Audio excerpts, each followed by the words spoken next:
Hiker vanished in 2011. 14 years later, cousin replays GoPro footage and spots. The bourbon tasted like ash in my mouth. For the 14th year in a row, I was spending the anniversary of Ethan's disappearance alone in my dusty apartment, surrounded by the ghosts of a life that wasn't mine. His hiking boots were by the door, caked in the same mud from that last morning. His favorite flannel, smelling faintly of pine and wood smoke, was draped over the back of my desk chair. On the screen in front of me, the digital ghost of my cousin was laughing, his face ruddy with cold, his breath pluming in the crisp October air of the Sierra Nevada mountains. It was a ritual of sepultura I'd performed every October 23rd. Since 2011, I'd opened the shoebox of his recovered belongings, the one, the park rangers, had found at the abandoned base camp. I'd pull out the battered GoPro Hero camera. The footage was grainy, the battery life a joke by today's standards, but it was all I had left of him. A final flickering window into the last hours of his life before he stepped off the trail and into nothingness. The official story was simple, brutal, and unsatisfying. Ethan, an experienced hiker but an eternal optimist, had gone off trail in the unforgiving terrain of the minarets. An early, unexpected snowstorm had moved in. No body was ever found.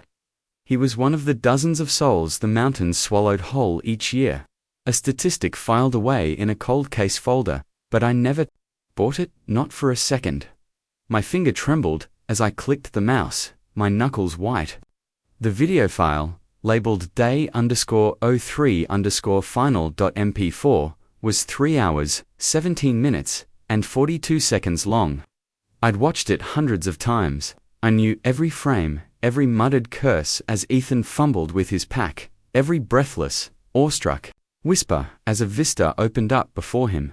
I knew the cadence of his crunching footsteps on the granite gravel.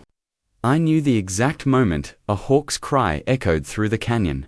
3 minutes and 12 seconds in. Tonight, however, something felt different. The grief was sharper, the questions louder. Maybe it was the extra pour of bourbon, or the way the autumn wind rattled my windowpane, sounding too much like a person scratching to be let in. I leaned closer to the monitor, my nose almost touching the screen, as if I could crawl through the pixels and into the past. "Okay, you magnificent beast." Ethan's voice, tinny and distant, crackled through my speakers. He was panning the camera across the jagged sawtooth ridge of the mountains, their peaks dusted with the first snow of the season. "Just you and me now." His loneliness was a palpable thing in the footage, a stark contrast to the sprawling, indifferent beauty of the landscape. He was so utterly, terrifyingly alone. That's what the investigators had emphasized. No other footprints, Mr. Shaw, not another soul for miles. It was just him. I watched him set up his small one-man tent, his movements practiced and efficient. I watched him filter water from a crystalline stream, his face a mask of concentration. I watched him eat a sad-looking protein bar, humming an off-key tune from a band we both loved. The sun began to dip below the horizon, painting the sky in fiery strokes of orange and purple. This was always the hardest part to watch. The light, draining from his world, he switched on his headlamp, its beam cutting a frantic, dancing circle in the gathering dark. He filmed the inside of his tent, the condensation already beading on the thin nylon. He showed the camera his dinner, a rehydrated pouch of beef stroganoff that he declared fit for a king. His cheerfulness felt forced, a performance for an audience of one, or was it for me? Did he know somehow that I'd be his final viewer? The timestamp on the video read 8:47 p.m. He was settling in for the night. "All right, folks," he said, his voice thick with a yawn. "Signing off from paradise. Don't wait up." He gave a goofy two-fingered salute, his eyes crinkling at the corners in that familiar way that always made my chest ache. The screen went black as he presumably turned the camera off to conserve the battery. But he didn't. In my hundreds of previous viewings, this is where I'd usually stop the video, slam my laptop shut, and let the bourbon finish its numbing work. The remaining 2 hours were just blackness and the muffled sounds of Ethan shifting in his sleeping bag. The whisper of wind against the tent. It was auditory torture, a long, dark, empty road to nowhere. But tonight, I let it play. My apartment was silent, save for the hum of the refrigerator and the faint rhythmic sound of Ethan's breathing from the speakers. It was almost peaceful. For a moment, I could pretend he was just asleep in the next room. The minutes bled into an hour. The bourbon was gone. My eyes burned from staring at the black screen.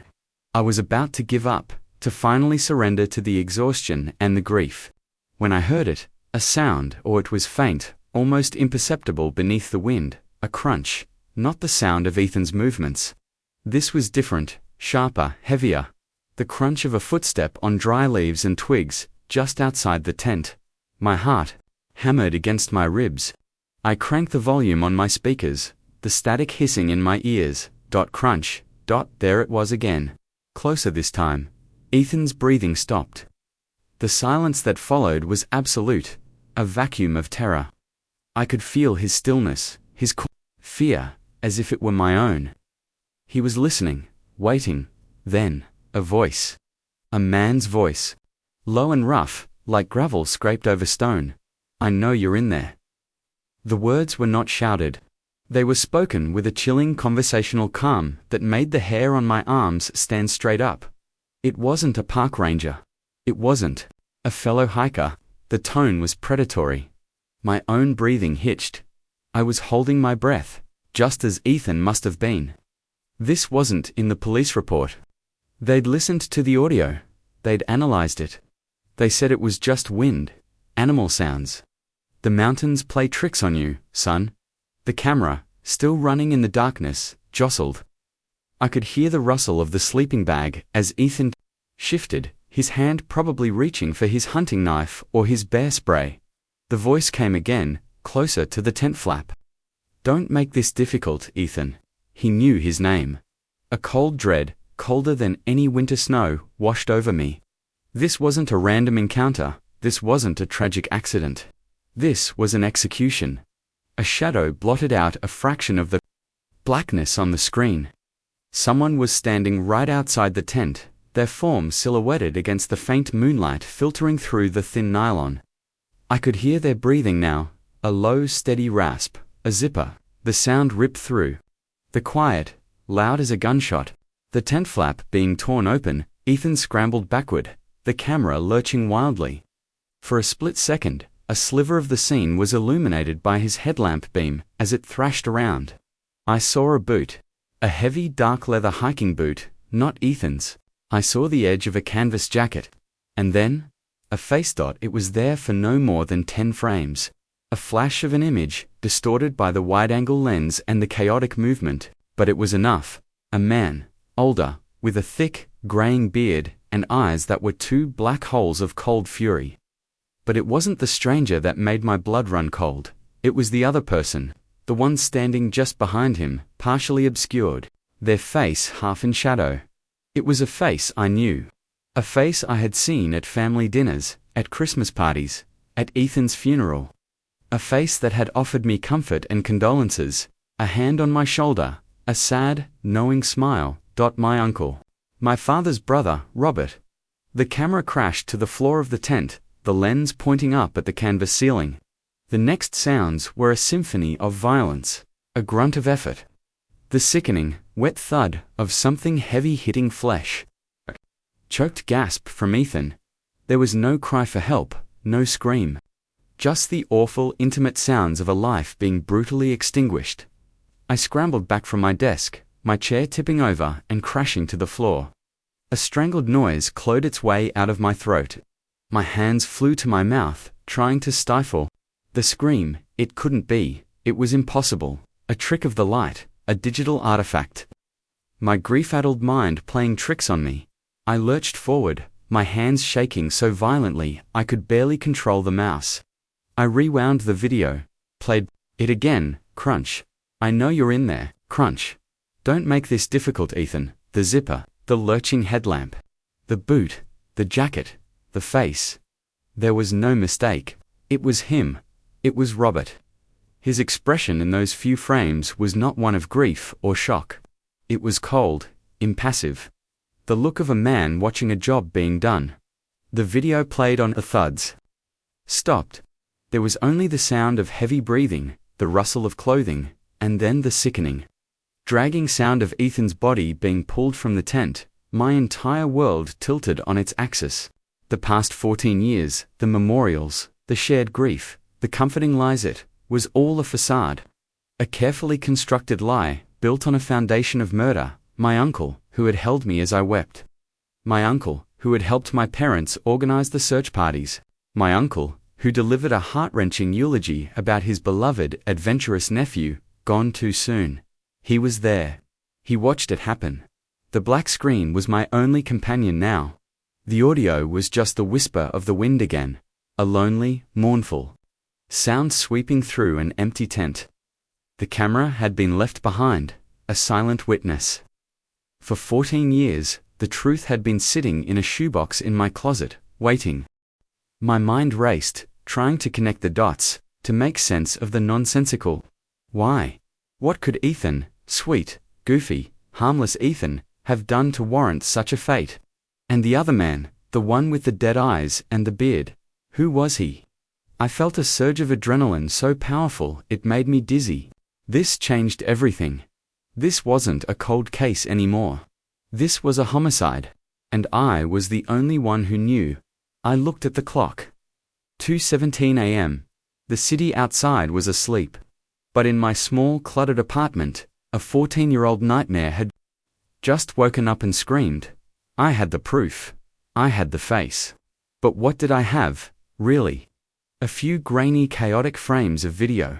A recording the police had already dismissed. Against who? Against Robert Shaw, a respected businessman, a pillar of his community. A man who had built an empire in timber and real estate. A man with connections, with power, with the kind of money that made problems and people disappear. I thought of his hand on my shoulder, his voice thick with false sympathy. We'll get through this together, Liam, we're family. The word family tasted like poison. A new, terrifying thought sliced through the chaos in my head. They had left the camera. Had they assumed the battery would die? Or had they simply not cared? Or, and this was the thought that made my skin crawl, did they not know it was there? Ethan was obsessed with that thing. He was always filming. Maybe they hadn't seen it in the dark, but they knew who I was. They knew I had his things. For 14 years I had been holding the evidence that could destroy them, and I never even knew it. Have they been watching me? Waiting to see if the secret would ever surface. The paranoia was a physical thing, wrapping its icy fingers around my throat. I stood up and walked to the window, peering through the blinds at the empty street below. A single car was parked across the way, its interior dark. Was someone in it? Had they always been there? I backed away from the window, my heart pounding a frantic rhythm against my ribs. I was no detective. I was a graphic designer who drank too much and lived in the past. What was I supposed to do? Go to the police? The same police who had patted me on the head and told me to accept that my cousin was gone. The same police who were probably on my uncle's payroll.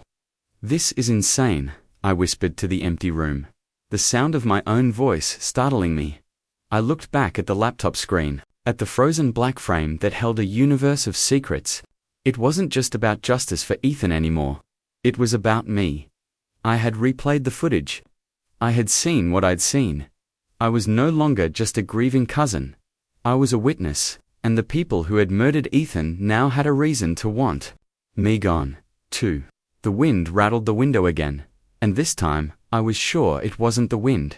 It was a warning. The quiet, comfortable life I had known was over. The ghost in the machine had reached out, and it had dragged me into the grave with it. The cliffhanger wasn't just in the past anymore. My life had just become one. I saved a copy of the video file to a new, encrypted hard drive, my fingers fumbling on the keyboard.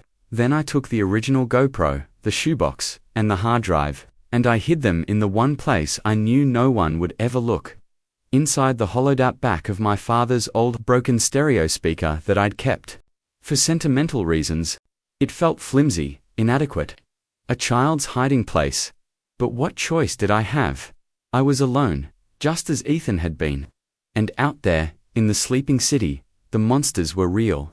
And they knew my name. Ethan was sunshine distilled into human form. That's the only way I can describe him. He had this laugh that wasn't just a sound, it was an event. It started in his belly and erupted out, a joyous, uninhibited roar that could make the sourest old bastard crack a smile. He was all gangly limbs and boundless energy, with a shock of sandy blonde hair that refused to be tamed and blue eyes that held a perpetual spark of mischief. While I was the quiet, indoor kid, sketching in notebooks and getting lost in books, Ethan was the untamed force of nature, climbing trees, scraping his knees, and convincing me to follow him on his expeditions into the woods behind our houses.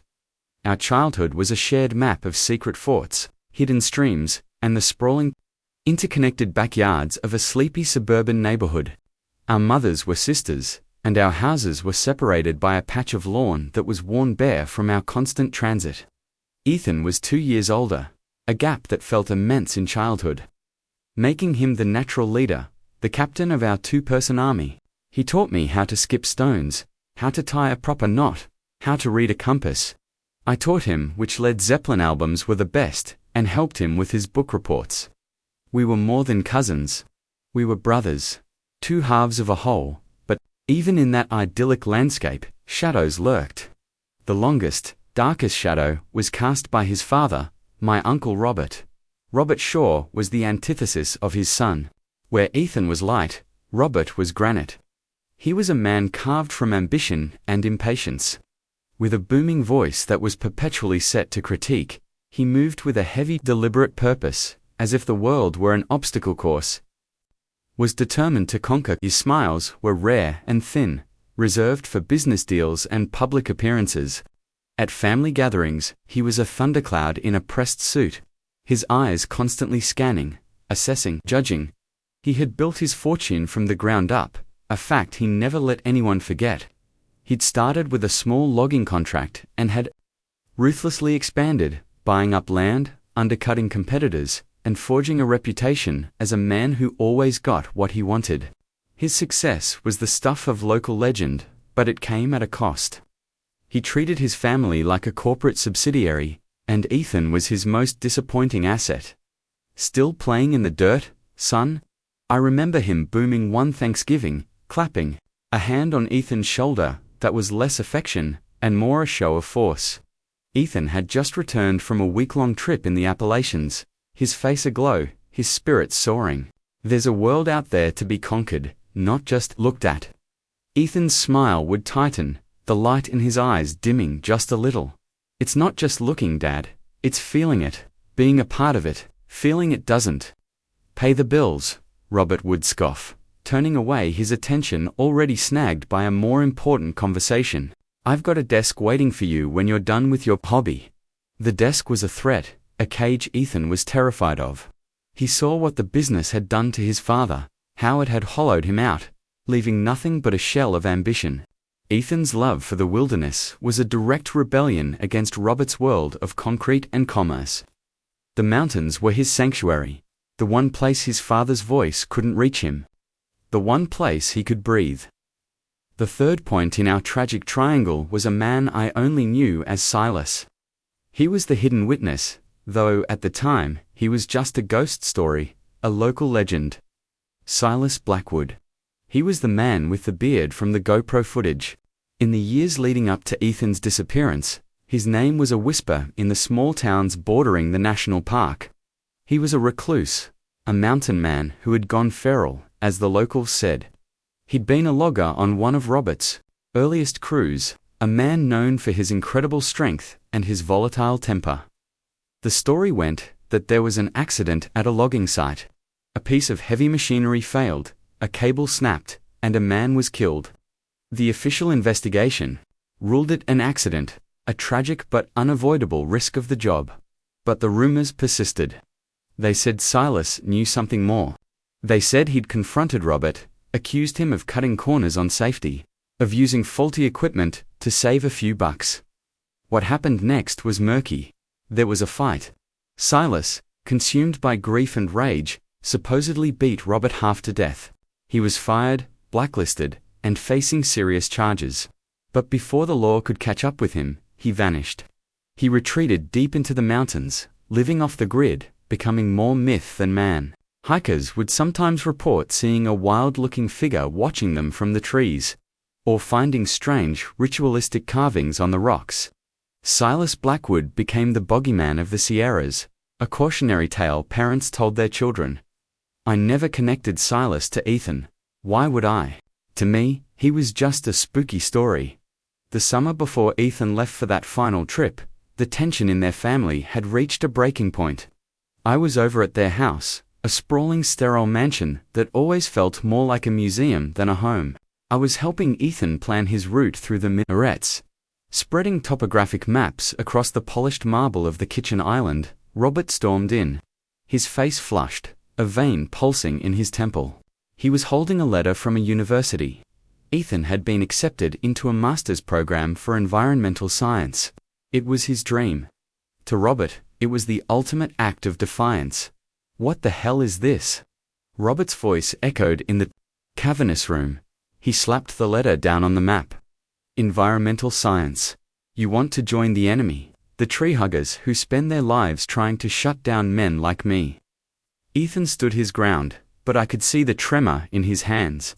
It's what I love, Dad. It's important work. Important? Robert laughed, a harsh, ugly sound. I'll tell you what's important. Legacy, power, building something that lasts, not wandering around in the woods, counting birds and complaining about progress. He leaned in, his face inches from Ethan. You are a shore, and you will act like one. You will come to work for me on Monday. You will learn this business. This playtime is over. The air crackled with a 14-year-old memory I suddenly understood with horrifying clarity. I was watching the GoPro footage again, this time on a loop. The 10 frames of the confrontation burned into my retinas. The man with the beard, Silas Blackwood, was the one who struck the blow.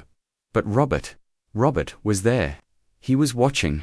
He had orchestrated it. He had used the mountain's boogeyman, a man with a personal vendetta against him, to solve his problem. But why? Why not just disown him? Why murder? A memory surfaced, unbidden. A conversation I'd overheard a few weeks after that fight. I'd been in the garage with Ethan, helping him pack. His mother, my Aunt Sarah, had come in. Her face was pale, her eyes red-rimmed. Your father. He's putting everything in your name, Ethan, she'd whispered, her voice trembling. The new trust. It all goes to you on your 25th birthday. He thinks it will force your hand. He thinks if you have control, you'll have to. You'll have to become him. Ethan's 25th birthday was that November. He had disappeared in October. My blood turned to ice. It wasn't just about defiance. It was about money, an empire. Robert had set up a trap for his son, a gilded cage. But Ethan was planning to fly. He was going to take that money and use it for everything Robert despised: conservation, environmental charities, fighting against the very corporations his father had built. He would have dismantled the Shaw legacy from the inside out. Robert couldn't have that. He would rather have a dead son than a traitor. And Silas? What was his role? Was he just a hired killer? No, that didn't feel right. The look on his face in the footage was one of grim, righteous fury. This was personal for him. I thought back to the rumors of the logging accident. Robert wasn't just a ruthless businessman. He was a man who let others pay the price for his ambition. Maybe the man who died in that accident was someone Silas cared about, a brother, a friend. Robert must have found him. He must have tracked down the mountain's ghost and made him an offer. A chance for revenge. Help me deal with my son, and I'll give you the man who you really blame for your friend's death. Or maybe it was simpler. Maybe it was just money. Or a threat. The hidden witness wasn't just Silas. In a way, it was me. I was the keeper of the secret, the archivist of the crime. For 14 years I had held the key, and my ignorance had been their shield. My grief, my pain, my endless, replayed memories, they were all part of the cover-up. The perfect alibi. Who would suspect the grieving uncle when his heartbroken nephew was the one vouching for his character, sharing his sorrow. I remembered the funeral, Robert's eulogy. He'd stood at the podium, his voice thick with emotion, his eyes glistening with unshed tears. He spoke of Ethan's adventurous spirit, his love for the wild. He died doing what he loved, Robert had said, his voice cracking. He is a part of those mountains now. At peace, I had cried. I had believed him. I had hugged him afterward, feeling the solidness of his shoulders, and I'd thought, he's lost a son. Now, the memory made me physically ill.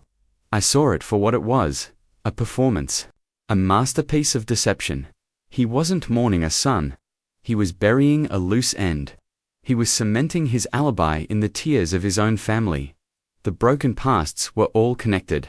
Robert's insatiable, sociopathic ambition, Ethan's desperate, gentle rebellion, Silas's festering, righteous anger, and my own unwitting role as the keeper of the flame. The curator of a murder scene I never knew I possessed. The characters were no longer just grainy figures on a screen or ghosts in my memory. They were real, their motives sharp and terrifying. The victim, a boy who just wanted to be free. The antagonist, a father who would rather be a king than a parent. And the hidden witness, a mountain ghost, fueled by a decade of rage, manipulated into becoming a killer. The weight of it all pressed down on me, the truth, a physical burden. I was no longer just mourning a memory. I was avenging a life. And I was standing against a man who had already proven he was willing to kill to protect his secrets. The fear was a living thing inside me, but underneath it, something else was taking root. A cold, hard resolve, for Ethan. I would not let his last laugh be silenced by the whisper of the wind in an empty tent. I would make it an earthquake. The days that followed my discovery bled into a paranoid sleepless haze. Every creak of my apartment building, every siren in the distance, sent a jolt of ice through my veins. I started seeing shadows in my periphery. Convinced the dark sedan from across the street was a permanent fixture, its tinted windows like malevolent eyes. I double-checked the locks on my door, wedged a chair under the knob at night, and jumped every time my phone buzzed. I was living in the same fear Ethan must have felt in those final, terrifying moments. The world had shrunk to the size of my small apartment, and the walls felt like they were closing in. My first desperate idea was to go to the authorities. But which ones? The local sheriff's department in Sierra County, the one that had handled the initial investigation. I could picture their faces, the weary, condescending dismissal. Son, we looked at this 14 years ago. It's a tragedy, but you're chasing ghosts. And what if I was wrong about them being on Robert's payroll? The risk was too great. A phone call from my uncle, a quiet word, and the evidence would disappear, and I'd be next. My uncle's cruelty, I now realized, was not the explosive, obvious kind. It was methodical, insidious. It was the slow, steady erosion of Ethan's spirit. I started remembering things, small instances of humiliation I'd brushed aside at the time. The time Robert jokingly called Ethan's collection of rare wildflower pressings a girl's hobby in front of a crowd of his business associates. The way he'd mockingly read a line from one of Ethan's heartfelt journals at a family dinner, causing Ethan's face to burn with a shame so profound he couldn't speak for the rest of the night. It was a psychological war of attrition, designed to break him, to make him compliant. When that failed, he'd escalated to a more permanent solution. I knew I needed more than a grainy, 10-frame video clip. I needed context. I needed proof of a motive that a jury could understand. The trust fund, Ethan's inheritance. That was the key. My hands shook as I typed County Records Office into my browser. The Shaw Family Trust. It had to be a public record, right? Or at least, its existence had to be. My aunt had mentioned it. It was real. After hours of navigating labyrinthine government websites, I hit a wall. Trusts weren't as public as I'd hoped. I needed a lawyer, a subpoena. I needed a legal power I didn't have. Frustration gnawed at me. It felt like standing at the base of a skyscraper, trying to get to the penthouse with only a flight of stairs. The antagonist, meanwhile, seemed to be everywhere. Robert's face was on the cover of a local business magazine in the grocery store checkout line, celebrating his latest philanthropic donation, a new wing for the city hospital. The irony was so thick, I felt like I was choking on it. He was buying public goodwill, cementing his image as a benevolent patriarch, while his son's body lay rotting in an unmarked grave. Then, he grew bolder. He called me. Seeing his name flash on my phone screen felt like a physical blow. I stared at it, my heart hammering. He knows you know. My thumb hovered over the decline button, but a voice, Ethan's voice, echoed in my head. Don't run, fight. I took a deep breath and answered, trying to keep my voice steady. Liam, my boy, it's been too long. His voice was a warm, buttery baritone, the sound of false sincerity. Uncle Robert, I managed, my own voice, a reedy imitation of normal. Hi, listen, I know the anniversary is coming up. It's always a hard time. I was thinking, why don't you come up to the lake house for the weekend? Get out of that stuffy apartment. A change of scenery would do you good. The lake house, the sprawling opulent property where Robert entertained his inner circle. The place was a fortress. The thought of being there, surrounded by him and his people, made my skin crawl. It was an invitation to my own execution. Hey, I don't know, Uncle, I stammered, my mind racing for an excuse. I've got a lot of work right now. Nonsense, he boomed. Work can wait. We're family. We need to stick together, especially now. There was a subtle emphasis on the word now, a pressure in his tone that felt like a threat. He was testing me, probing my defenses. Sarah would love to see you. She worries. The mention of my aunt, his wife, was a deliberate twist of the knife. Sarah was a gentle, fragile woman who had been utterly broken by Ethan's death. She floated through life like a ghost, her eyes perpetually vacant. Was she a victim in this, too? Or did she know? The uncertainty was agonizing. I'll think about it, I said, the words tasting like ash. You do that? He said, his tone shifting, a hard edge creeping in. Don't shut us out, Liam. We're the only family you've got left. The line went dead. It was a threat, cloaked in concern. He was reeling me in, trying to control the narrative, to keep me within his sphere of influence. The conflict was escalating from a cold war of memory into a direct confrontation. My fear was a constant companion, but my conscience was at war with it. I was the witness. I had to do something. But what? My helplessness was a physical weight, pressing down, suffocating me.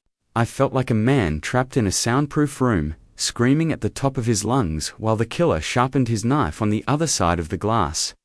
The betrayal felt like a cancer, metastasizing, infecting every memory I had. Every holiday, every shared laugh, every moment of perceived family unity was now tainted, rotten from the inside out. Ethan's life had been a lie, and so had mine. We were just props in Robert Shaw's grand production. I decided to take a different tack. If I couldn't get to Robert's finances, maybe I could get to Silas.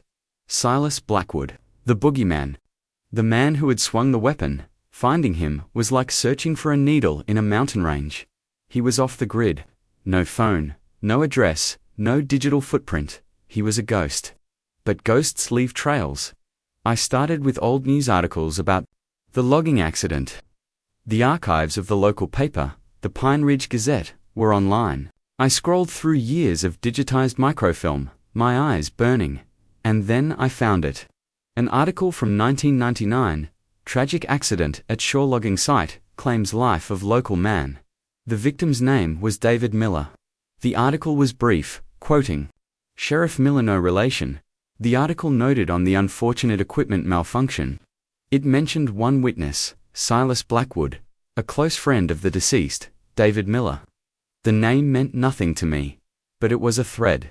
I searched for the name, cross-referencing it with public records.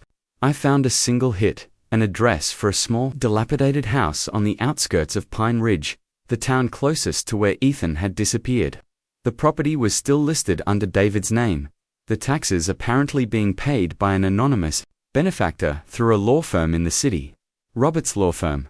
It was a long shot, a desperate wild goose chase. But it was the only move I had. I needed to get out of the city, away from the feeling of being watched. I needed to go to the mountains. Back to where it all began. I packed a bag, my movements frantic, clumsy. I took the encrypted hard drive with me, wrapping it in a sweater and shoving it deep into my backpack. Leaving it behind felt like leaving a part of myself undefelled. The drive north was a 6-hour blur of asphalt and anxiety. With every mile that passed, the concrete jungle of the city gave way to rolling hills and then to the towering pines of the national forest. The air grew cleaner, colder, but the beauty of the landscape was lost on me. I saw threats in the shadows of the trees, danger in the glint of the sun off a distant windshield.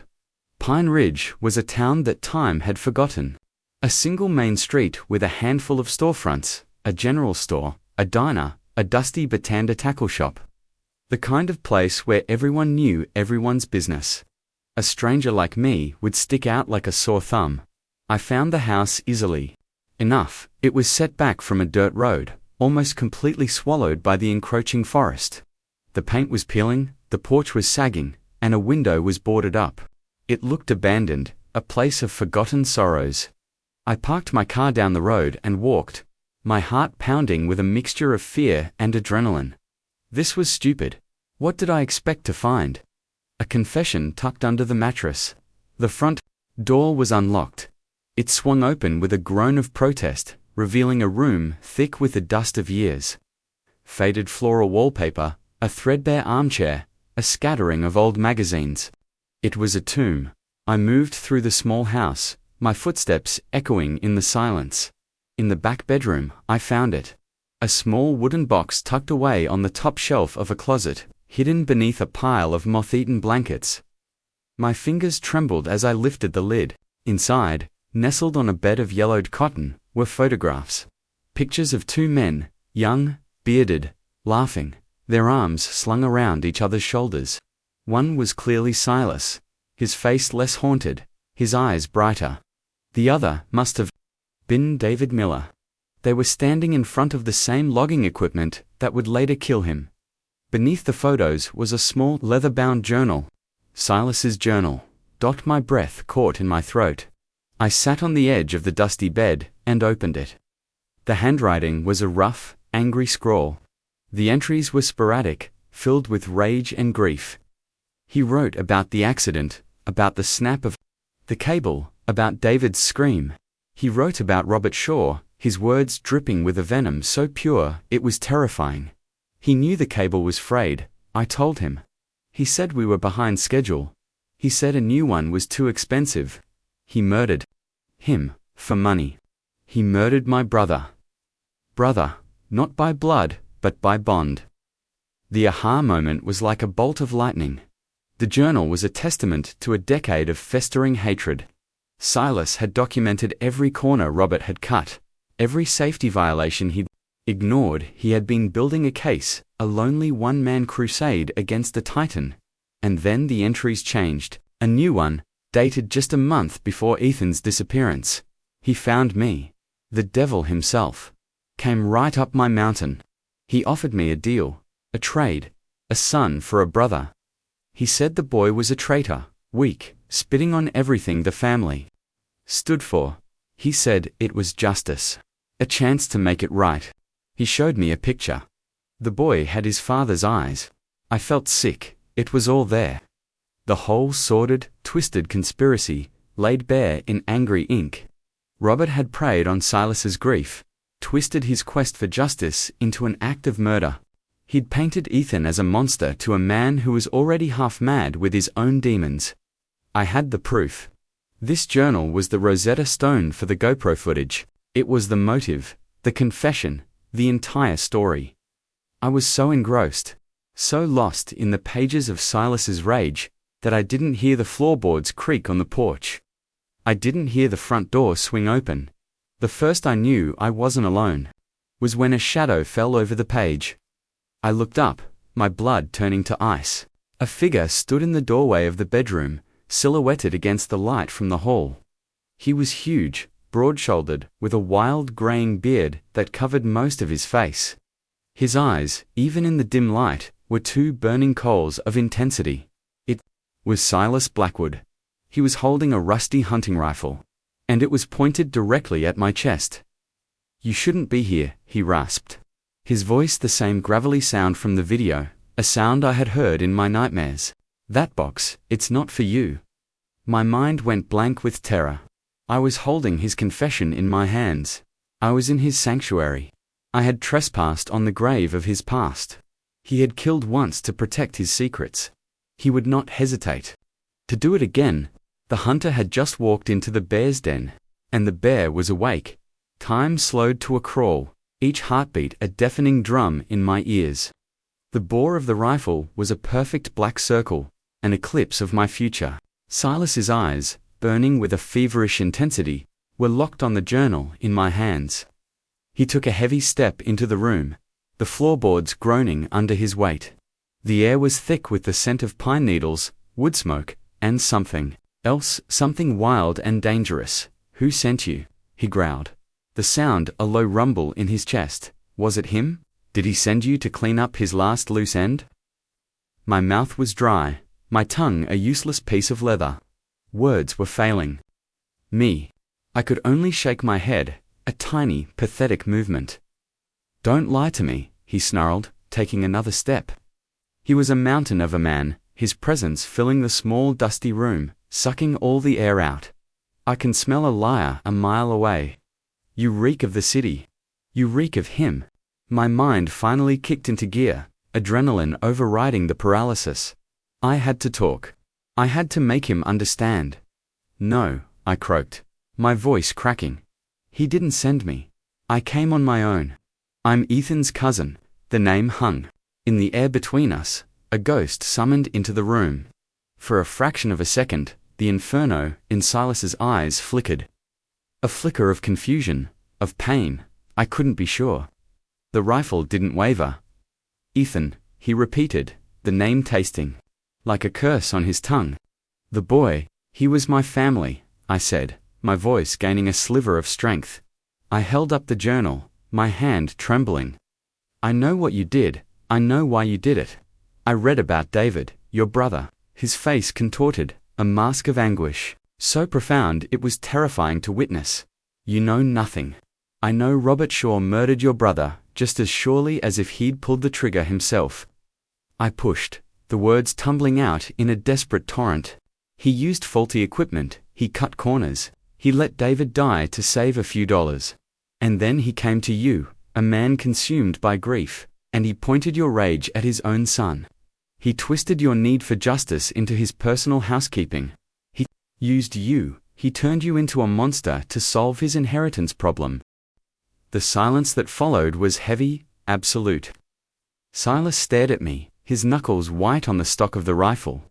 I could see the war raging behind his eyes, the ingrained hatred for Robert Shaw, the ghost of his murdered friend, and now, the inconvenient, complicated truth of who I was. "He deserved it," Silas whispered, but the conviction in his voice was gone. It was a hollow echo of a belief he had clung to for 14 years. He was one of them. Weak, pampered, he was going to piss away everything that men like David died to build. "He was a kid," I yelled, a surge of anger finally eclipsing my fear. "He was a good person who wanted no part of his father's dirty money. Robert didn't kill him because he was weak, he killed him because he was strong. Strong enough to defy him, strong enough to choose a different path. He would have used that money to tear down everything Robert built. That's why he's dead. Not because he was a traitor, but because he was a threat to your monster's throne." I watched the truth of my words land, saw them detonate behind his eyes. He had been fed a lie, a comforting narrative that allowed him to see his actions as righteous vengeance. I was showing him the ugly, unvarnished reality. He was not an avenger. He was a tool, a pawn in a rich man's game. Slowly, deliberately, he lowered the rifle, the barrel dipping towards the floor. The immediate threat was gone, but the tension in the room was unbearable. He sank onto a small three-legged stool in the corner, the wood creaking in protest. He buried his face in his massive, calloused hands, his shoulders shaking with silent sobs. The boogeyman of the Sierras, the feral mountain man, was weeping like a lost child. I stood there, my own heart aching with a confusing mix of pity and revulsion. This man had murdered my cousin, had brought a decade and a half of unimaginable pain to my family. But he was also a victim, a man so broken by grief that he had been easily manipulated by a master sociopath. After a long moment, he looked up, his eyes red-rimmed and hollow. "He has a place," Silas said, his voice raspy. "The boy, I gave him a proper grave, marked by a lightning-struck pine, overlooking the gorge.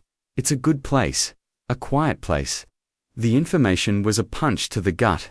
For 14 years, we'd had no grave, no marker, no place to mourn. We had an empty plot in a family cemetery, a headstone with no one beneath it. And all this time, his killer had been his keeper. "You have to help me," I said, the words coming out as a plea. "This journal. It's your story. It's your confession, but it's not enough. My word against his. They'll bury it. They'll bury me. I have the video from Ethan's camera. I have Robert's face at the scene. But they'll say it's a trick of the light. They'll discredit it. I need you. I need the hidden witness to step into the light." He stared at the floor, at the dusty wooden planks that had held his grief for so long. "He'll kill me. He'll kill us both." "He's been killing you for 25 years, Silas," I said softly. "He killed you the day David died. He just let you keep breathing. This is your one chance to get your life back. To get justice for David. Real justice, not the twisted version Robert sold you." I saw the flicker of his old rage return, but this time, it was aimed at its proper target. It was a clean, pure fire. "What do you want me to do?" The plot twist wasn't just the discovery of the journal, it was the transformation of the villain. Silas Blackwood, the monster from the footage, was about to become my star witness. The conspiracy was no longer just about Ethan. It was about David Miller. It was about 2 decades of corruption and lies. The stakes had just exploded. Our plan was simple, reckless, and probably insane. A direct assault was suicide. We couldn't go to the police. We had to go over their heads. We had to go public. We had to create a firestorm so massive that Robert Shaw couldn't possibly contain it. We needed a platform, and in today's world, there was no platform more powerful or unpredictable than the court of public opinion. Fueled by social media. "I'm a graphic designer," I told him, my mind racing. "I can edit video. I can create a narrative. We'll combine the GoPro footage with your story. We'll scan the pages of your journal. We'll tell the world what he did to you, and what he did to Ethan." Silas looked at the ancient, dusty room, at the shrine he had built to his own misery. "After all these years, hiding to just step out, it's the only way," I insisted. "We release it online. We send it to every major news outlet, every investigative journalist, every true crime blogger in the country. We create a tidal wave." A slow, grim smile spread across Silas's face, the first I had seen. It was a terrifying sight. "He always loved the spotlight," he rasped. "Let's give him his close-up." The drive back to the city was a surreal experience. Silas Blackwood, the ghost of the mountains, sat in my passenger seat, a hulking, silent presence. He smelled of pine and earth and rage. We didn't speak much. There was nothing left to say. We were 2 soldiers on our way to a war we weren't sure we could survive. Back in my apartment, the paranoia I'd felt before seemed like a joke. Now, the enemy was real, and he was sitting across from me. We worked for 2 straight days, fueled by stale coffee and a burning need for vengeance. I edited the video, isolating the crucial frames. I slowed down the moment where Robert's face appears, circling it in red, juxtaposing it with a smiling public photo of the great philanthropist, Robert Shaw. I intercut the footage with scans of Silas's journal, highlighting the most damning passages. And then, we filmed Silas himself. He sat in my desk chair, the camera focused on his face, and he told his story. He spoke of David, his voice thick with a grief that was still raw. After all these years, he spoke of the accident, of Robert's callous disregard for human life. And he spoke of the deal with the devil on the mountain. He confessed everything. His voice never wavered. It was the calm, chilling testimony of a man with nothing left to lose. We put it all together, a 20-minute documentary of a crime. A digital bombshell. We titled it simply, "I Killed Ethan Shaw, His Father Made Me Do IT." We created a dozen anonymous email accounts and social media profiles. We compiled a list of hundreds of recipients. National news anchors, local reporters in Robert's hometown, famous podcasters, viral content creators. On the third night, at precisely 3 a.m., we hit send. Then, we waited. For the first hour, there was only silence. The vast, terrifying silence of the internet. My heart sank. Had it been a mistake? Had our bombshell been a dud, lost in the endless sea of digital noise? And then, it started. A single notification. A blogger from New York had retweeted the video. Then another. A reporter from the LA Times sent an email. Is this verifiable? Who is the source? The view counter on the video, which had been sitting at 1, jumped to 100, then 1,000, then 100,000. The fire was catching by dawn. It was an inferno. Hashtag Justice for Ethan Shaw was the #1 trending topic in the world. News vans were camped outside my apartment building. Their satellite dishes pointed at my window like accusations. My phone was vibrating itself off the table, an endless stream of calls and texts from numbers I didn't recognize. The full conspiracy was no longer a secret whispered in a dusty room. It was a global headline. A public scandal of epic proportions. The tension had shifted from my personal terror to a massive, public spectacle. We had bypassed the locked doors and the corrupt officials. We had taken our case directly to the people. A breaking news alert flashed on my TV screen. It was a live shot of the entrance to the Shaw Industries headquarters. A crowd of reporters was swarming a black limousine, shouting questions, shoving microphones at the tinted windows. The back door opened, and Robert Shaw stepped out. He was wearing a perfectly tailored suit, but his face was a mask of fury. He looked directly into the camera, directly at me, and his eyes conveyed a single, chilling message: "You're dead." The plot twist had worked. But the final act was just beginning, and the monster was now cornered. And cornered animals are the most dangerous of all. The world exploded. Our video became the digital equivalent of the Zapruder film. Dissected frame by frame on cable news, debated in endless comment threads, and mirrored across the globe. Silas Blackwood, the mountain boogeyman, was now a household name, his haggard face the symbol of a vast, corporate conspiracy.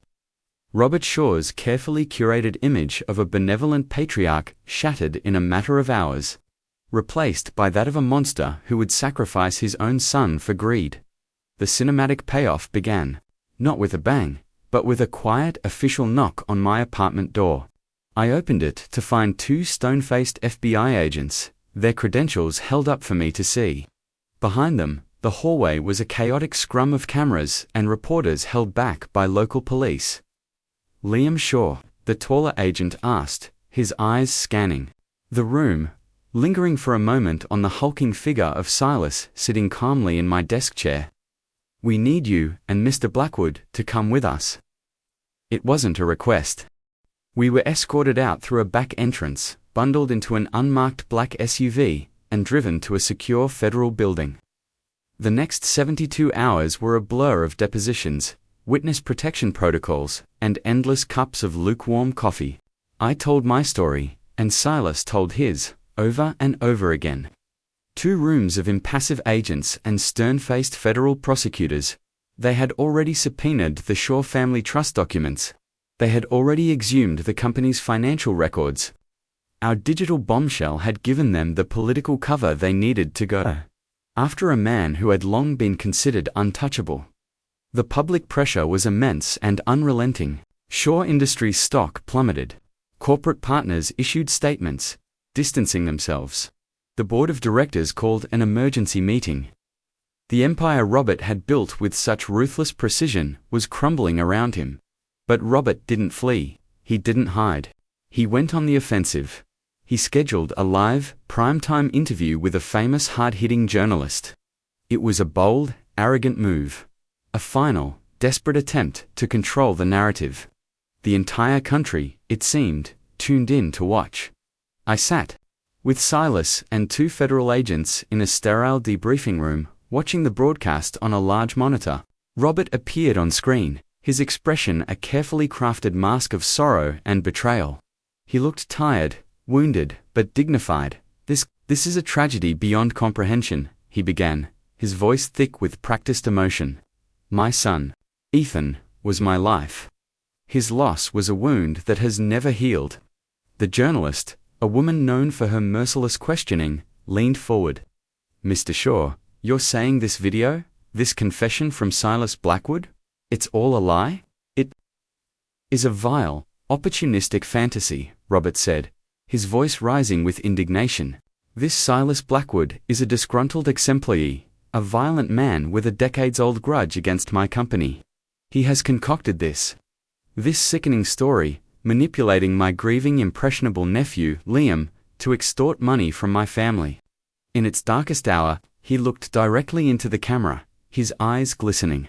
Liam, son, I don't know what this man has promised you, or what lies he has told you, but please, come home. Let us help you. We can get you the psychiatric care you so clearly need. It was a brilliant, evil performance. He was painting me as a mentally unstable, greedy pawn, and Silas as a vengeful lunatic. He was trying to turn public opinion, to plant the seeds of doubt. The agent beside me swore under his breath. He's good. But the journalist wasn't finished. You claim you weren't there. But the GoPro footage, which our experts have authenticated, appears to show your face at the scene. Robert gave a sad, weary shake of his head. A grainy, chaotic image that could be anyone. A trick of shadow and light. It proves nothing. Where is the real evidence? There is none, because it never happened. It was at that moment that the lead prosecutor entered our room, a thin, triumphant smile on her face. She held up a tablet for us to see. On the screen was an email. We found it, she said, her voice quiet but firm.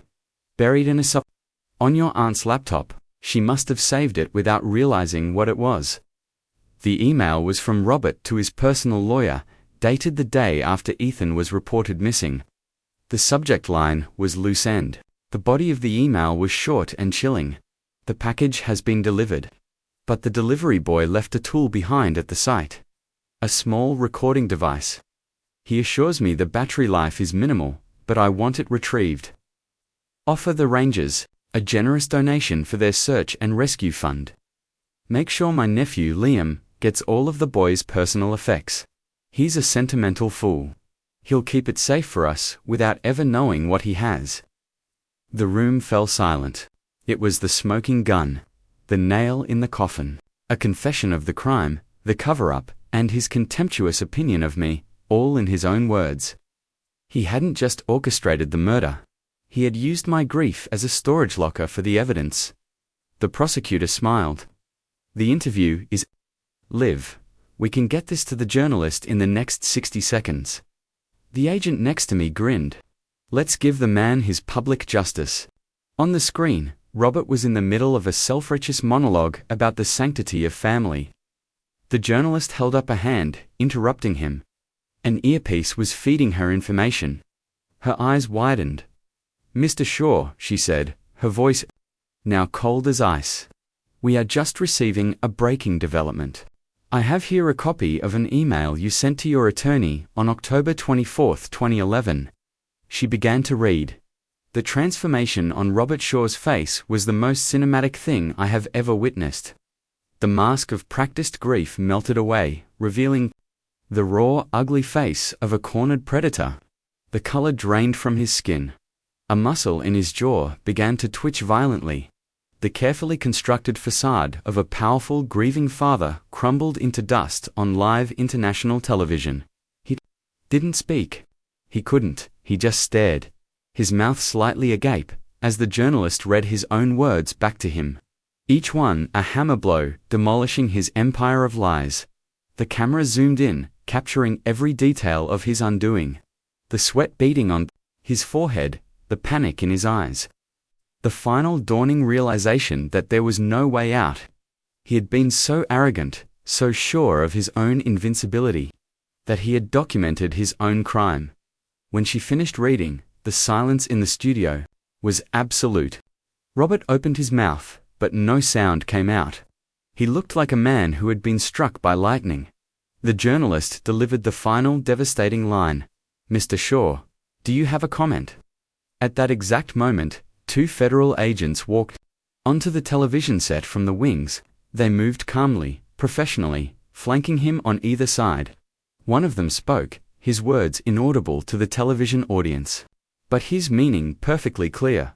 Robert Shaw, the titan of industry, the pillar of the community, slowly, dazedly, put his hands behind his back. The click of the handcuffs was the only sound in the studio. It was the sound of a world turning right side up. The sound of justice. In our debriefing room, Silas Blackwood let out a long, shuddering breath, a sound that carried the weight of 25 years of rage and grief. He looked at me, and for the first time, I saw not a killer, but a man finally unburdened. The arrest was the lead story on every channel for weeks. My aunt, Sarah, shielded by the FBI, had been a true victim. A woman gaslighted and controlled by her monstrous husband, completely unaware of his crimes. Her testimony, combined with the email and the video, sealed Robert's fate. There would be no trial. He took a plea deal to avoid the death penalty. Life in prison, no possibility of parole. The explosive public exposure was complete. It was more cathartic than any courtroom verdict. We hadn't just brought a murderer to justice, we had torn down his monument, exposing the rotten foundation to the entire world. Ethan's name was cleared. His memory was honored. His final silent scream had become a roar that shook the world. In the end, there was only the quiet. The media circus moved on to its next fleeting obsession. The trending hashtags faded. The world, having consumed its dose of outrage and drama, went back to its business. But for me, for Silas, for my aunt, the quiet was a new language we had to learn to speak. The government, as part of Silas's plea bargain for his testimony, relocated him. They gave him a new name, a new life in a quiet corner of the country, far from the mountains that had been both his sanctuary and his prison. The day before he left, we drove north one last time, an FBI escort following at a discreet distance. Silas was taking me to Ethan's grave. We hiked for 2 hours, off-trail, into the deep solemn heart of the Sierras. Silas moved through the wilderness with a quiet reverence, his heavy footsteps sure and steady. He didn't speak, and I didn't ask him to. The silence was filled with the things we could never say. He stopped at the edge of a gorge. The view was breathtaking, a panorama of granite cliffs and endless sky. And there, just as he had described, was a massive ancient pine. Its top third blackened and splintered by a long-ago lightning strike. At its base was a simple flat stone, unmarked, but placed with clear intention. This was it. The place where my cousin's journey had ended. I sank to my knees, the dry pine needles crunching beneath me. I reached out and laid my hand on the stone. It was cool to the touch. I didn't cry. The tears had all been spent. Instead, a profound, aching sense of peace settled over me. He wasn't lost anymore. He was here, in this beautiful, wild, quiet place he had loved so much. He was a part of the mountains now, just as his father had so cruelly and ironically declared at his funeral. "I'm sorry," Silas's voice was a low rumble behind me. "For all of it, for the years you lost, for the lies, for him." I looked up at this strange, broken man who had been my cousin's killer, and my salvation. "He's at peace now, Silas," I said, "and so is David. I think, maybe, it's time for you to be, too." He gave a single, slow nod, his eyes fixed on the distant horizon. We brought Ethan home. My Aunt Sarah, now a shadow of her former self, but with a spark of her old strength returning to her eyes, decided to cremate him and have his ashes scattered in the garden of their old house, the house she was now preparing to sell. The mansion felt different now. No longer a sterile museum of wealth, but a crime scene, haunted by the ghosts of what could have been. My own life felt strangely empty. The quest that had consumed me, the rage and the fear that had fueled me, was over. I was left in the aftermath, adrift. I quit my job. I couldn't go back to designing logos and websites. It all felt so meaningless. A few months later, a check arrived in the mail. It was from the government, my share of the victims' compensation fund, drawn from Robert's seized assets. It was a substantial amount of money. Dirty money, I thought at first. Blood money. I held the check for a long time, thinking about Ethan, about his dream of studying environmental science. I thought about the legacy his father had tried to force on him, and the one he had tried to build for himself. I didn't cash the check. Instead, I established a foundation, the Ethan Shaw Memorial Fund for Wilderness Preservation.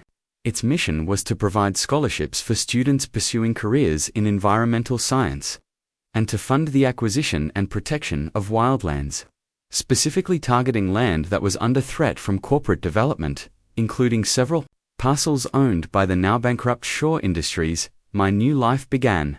I was no longer a graphic designer. I was the executive director of a non-profit. I spent my days not in front of a screen, but out in the world Ethan had loved, fighting the battles he would have fought. The haunting reflection remains.